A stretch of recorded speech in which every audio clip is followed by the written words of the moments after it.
Ready cocopeat, seedling tray, mulching paper বর্তমান কৃষিতে এক আধুনিক উপকরণ। আপনি কৃষিকাজ করবেন আর এসব উপকরণ সম্পর্কে জানবেন না, এটা হতে পারে না।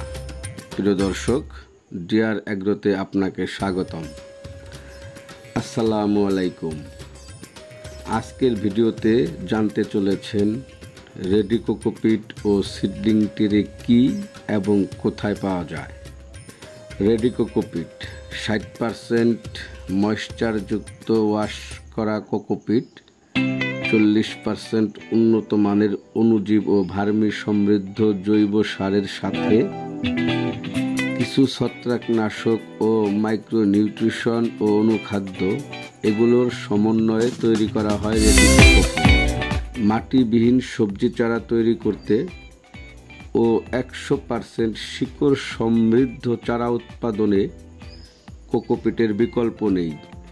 আপনার মহামূল্যবান দামি বীজ যা বাজার হতে কিনে এনেছেন অতি উচ্চ মূল্যে, সেই বীজ সরাসরি মাটিতে রোপণ করলে কিছু রিস্ক থেকেই যায়।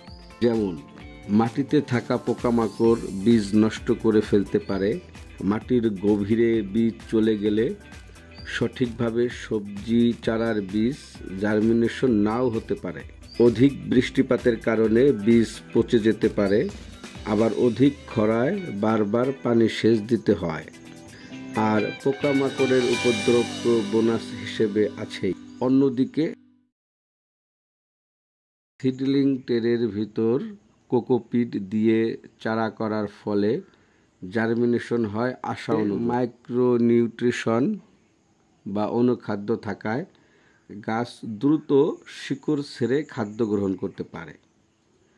যেহেতু অল্প স্থানে অধিক চারা উৎপাদন হয়, সেহেতু অধিক বৃষ্টিপাত ও খরা হতে সহজেই চারা গাছগুলিকে পরিচর্যা করা সম্ভব। পোকামাকড় ও রোগবালাই থেকে নেট হাউসের মাধ্যমে রক্ষা করা যায়।